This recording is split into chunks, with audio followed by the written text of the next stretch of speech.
Olá, para quem me assiste, boa noite. Hoje a gente vai iniciar uma aula sobre propriedades térmicas da matéria. Meu nome é Vitória, eu sou aluna da Universidade Federal de Catalão e essa é uma aula para matéria de práticas de ensino 2. Nós vamos iniciar com uma introdução e uma recapitulação da diferença de calor e temperatura. Eu estou usando alguns materiais de apoio, resumos feitos à mão e um mapa mental produzido por mim. A gente vai falar sobre uma coisa que a gente sente todos os dias, né, nessa nossa recapitulação, que é o calor, né? A gente já sabe que o calor e a temperatura são duas coisas diferentes, certo? A temperatura, ela é a medida de quanto as partículas de um corpo elas estão agitadas. Por exemplo, o número que a gente lê em termômetro, ou quando a gente fala, por exemplo, que uma panela está a 80 graus, isso a gente se refere à temperatura. Já o calor, ela é energia, no caso ela é energia em trânsito, né? Ela é energia térmica que flui espontaneamente do corpo, sempre do corpo mais quente para o corpo mais frio. Por exemplo, o sol aquecendo a praia, certo? Vamos supor, vou dar um exemplo para vocês aqui, fazer uma analogia que eu anotei aqui, que a temperatura, ela é como a altura de uma escada, por exemplo. O calor, ela é a quantidade de degraus. Por exemplo, duas escadas, elas podem ter a mesma altura, no caso, a temperatura, né? Mas uma, ela pode ter degraus mais largos, outras degraus mais curtos, né? A com degraus mais largos, ela precisa de muito mais material, que no caso é muito mais calor, para ser construída, né? A gente agora vai entrar no conceito de propriedades térmicas. O porquê, né, que alguns materiais, eles esquentam mais rápido, né? Esquentam mais rápido, esfriam mais rápido, e porque outros, eles demoram mais tempo para esquentar e demoram mais tempo para esfriar, né? Vamos fazer um experimento mental, certo? Já que é uma aula gravada. Vamos supor que tem duas panelas no fogão. Uma de ferro, sem nada dentro, e uma com 1 litro de água, por exemplo. Se a gente ligar o fogo na mesma potência, o que acontece? Elas vão aquecer juntas? Uma vai demorar mais que a outra? Qual que vai demorar mais que a outra? Então, assim, a gente conhece, né, um conhecimento básico, e a panela de ferro, obviamente, ela vai ficar absurdamente quente mais rápido, né? Enquanto a água vai esquentando devagar, provavelmente quando a panela de ferro ela vai estar muito quente, a água provavelmente não vai ter nem entrado em ebulição ainda. Por que isso acontece? Isso acontece por conta de uma propriedade chamada calor específico, que a gente vai explicar o conceito do calor específico agora. O calor específico, ele é a quantidade de calor necessária para elevar a temperatura de 1 grama de uma substância em 1 grau. Então, assim, cada elemento, ele precisa de um calor específico para se aquecer, né? Aí nós temos as substâncias de calor específico baixo, por exemplo, como o ferro, usado em panelas, né? Que elas esquentam muito rápido, então, no caso, como elas esquentam muito rápido, elas precisam de pouca energia, né? É fácil agitar as suas partículas, né? E, pelo contrário, nós temos as substâncias de alto calor específico, né? Como a água, que é, assim, é o elemento que a gente conhece que tem o maior calor específico, assim. Ela precisa de muita energia para esquentar e ela esfria muito devagar. Então, é muito difícil você agitar as partículas da água. É por isso que a água ela é muito usada em motores, por exemplo, em reatores, é usado a água, né? E é por isso também que a água ela regula o clima da Terra, né? Ela, por exemplo, ela absorve toneladas de calor no verão, que o sol está muito quente, sem esquentar muito, né? Mas aí ela vai liberando com o tempo esse calor devagar, no inverno, inclusive, e ela ameniza o frio do inverno. E nós vamos agora falar um pouco também sobre o que acontece quando a gente continua fornecendo calor para a água. Ela não só fica mais quente, como ela muda a sua fase, né? No caso, a gente consegue ver mudanças físicas, né? Que foi o que a gente estudou, né? Sobre calor sensível e calor latente, as diferenças. Que o calor sensível a gente só consegue observar com aparelhos, e com o calor latente a gente só consegue, na verdade, a gente consegue observar visualmente, né? Sua mudança física, como a água congelando a 0 graus, como a água entrando em ebulição em 100 graus. Então, eu coloquei aqui 3 fases principais, né? Que é o sólido, que as partículas ficam bem organizadas, então elas ficam bem juntinhas, elas vibram no lugar, então, por exemplo, elas ficam vários pontinhos assim, só que bem organizadas, e elas ficam vibrando no lugar delas mesmo. E a forma e o volume delas são bem definidos. Diferente do líquido, que são partículas mais soltas assim, e deslizando sobre umas sobre as outras. E o volume, ele é definido, né, obviamente, porém ele se adapta à forma do recipiente, né? Se a gente colocar a água, por exemplo, num copo, em uma panela, ele vai se adaptar à forma do objeto. Diferente do gasoso, né? As partículas são totalmente livres e elas se movem muito rapidamente, então elas são bem agitadas. E pelo contrário do sólido e do líquido, eles não têm forma, porém têm volume definido, certo? Então, a mudança de uma fase para outra, ela não acontece com a temperatura subindo. Então, com variação de temperatura, não se acontece mudança de fase, certo? Então, ó, por exemplo, com o aumento da temperatura, o calor, por exemplo, com o gás, ele aumenta a agitação. Com a vaporização, por exemplo, o calor ele quebra as ligações, mas a temperatura fica constante. No líquido, o calor ele aumenta a agitação e a temperatura sobe. E na fusão, o calor ele quebra a estrutura, mas a temperatura fica constante. E no sólido, o calor ele aumenta a vibração e a temperatura sobe. Então, o calor ele é ligado ao tempo.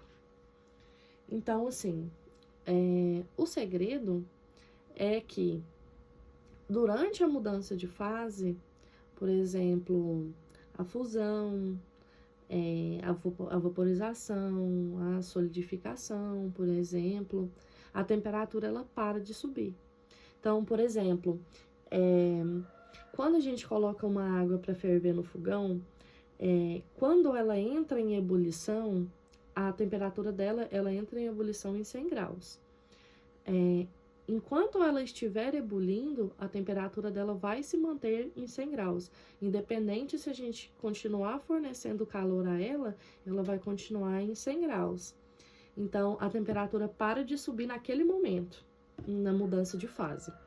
Então, o que significa? É que todo o calor fornecido é usado para quebrar as ligações entre as partículas. E não vai funcionar mais para agitá-las. Então, o que acontece?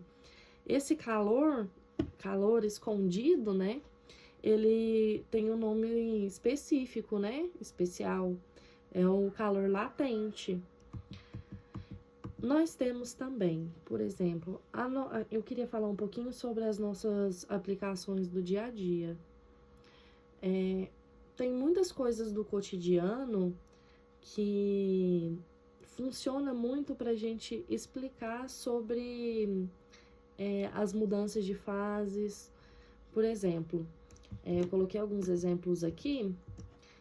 Por que a gente queima a boca no queijo da pizza e não no pão, né? Que é a crostinha que fica na pizza. A massa, no caso, o pão, ele tem um calor específico baixo. Ele esfria rápido. O queijo derretido, ele tem água, que inclusive é de alto calor específico, né? E ainda tá liberando o calor latente de fusão. Então, queima por muito mais tempo. Então, há essa diferença, né? Inclusive em coisas que a gente come, que a gente faz, né? E tem mais um exemplo. Por que a gente tem o suor, né? O suor, ele evapora da nossa pele, né? E para evaporar, ele precisa de energia, né? No caso, o calor latente de vaporização.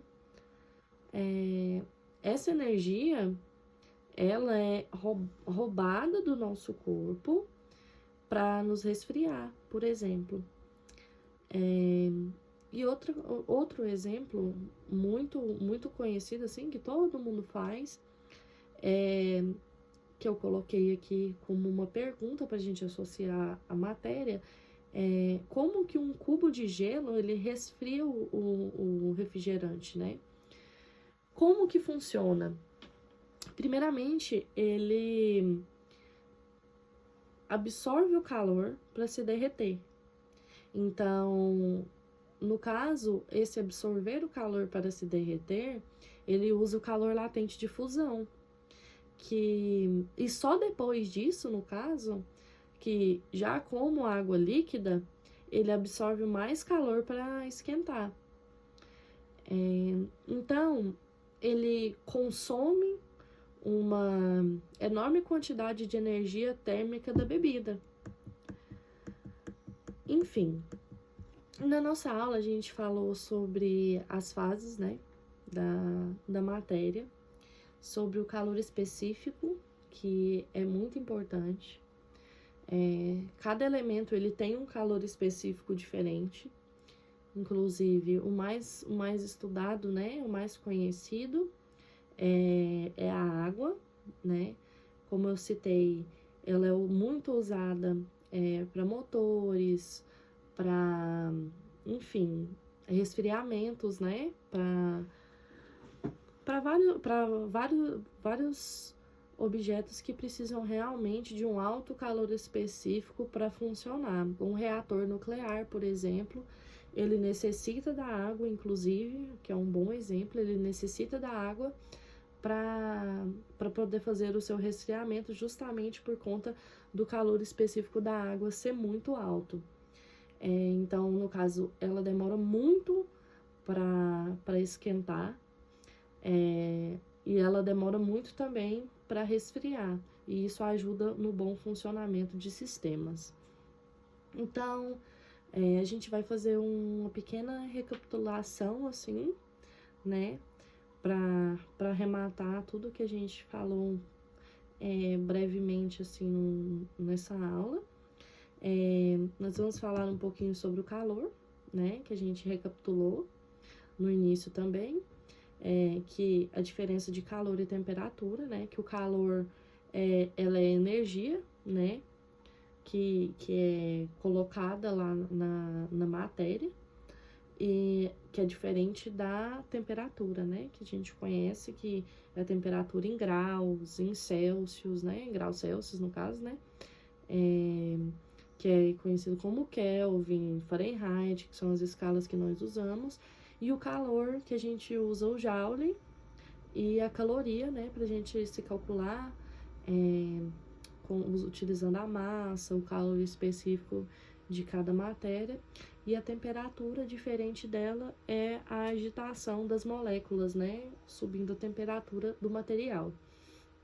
Nós falamos sobre o calor específico, que está muito ligado a fases da matéria, o calor sensível, o calor latente, sobre tudo isso, né? O calor específico, basicamente, ele define se uma coisa ela esquenta mais fácil ou se ela esquenta mais difícil, né? Então, basicamente, o calor específico, ele indica quanto aquele material, ele recebe calor de uma forma.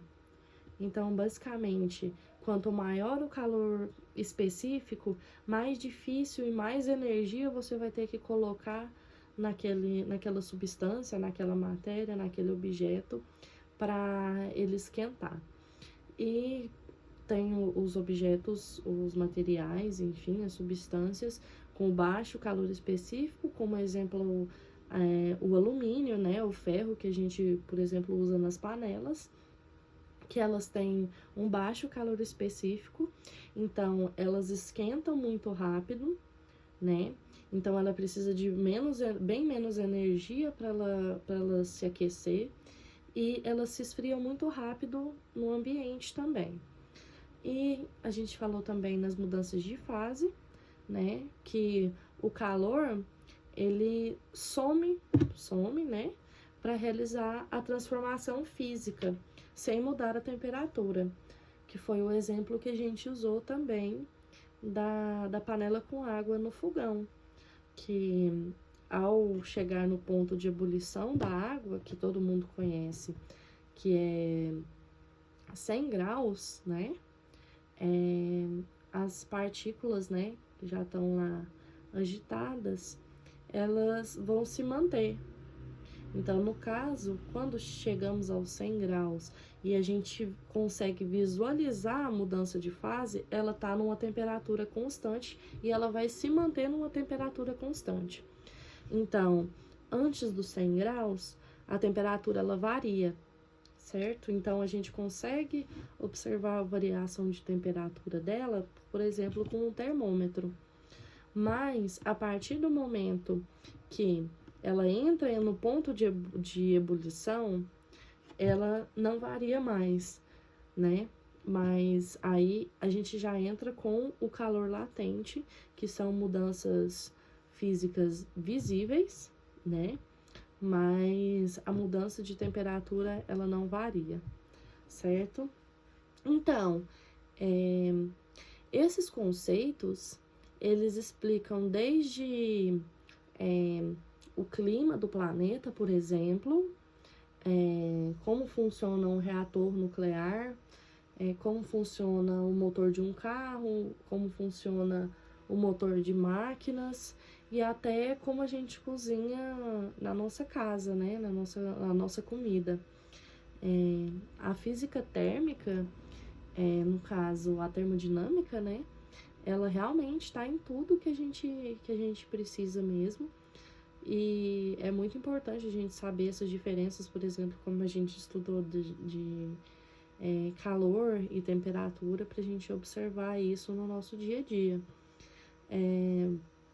E é isso. Essa foi a aula sobre propriedades da matéria. Falamos um pouquinho de calor específico, sobre as propriedades da matéria, sobre as fases da matéria. E o mapa mental vai ser disponibilizado, inclusive. E é isso. Muito obrigada, espero que tenham entendido a minha aula. É isso. Boa noite.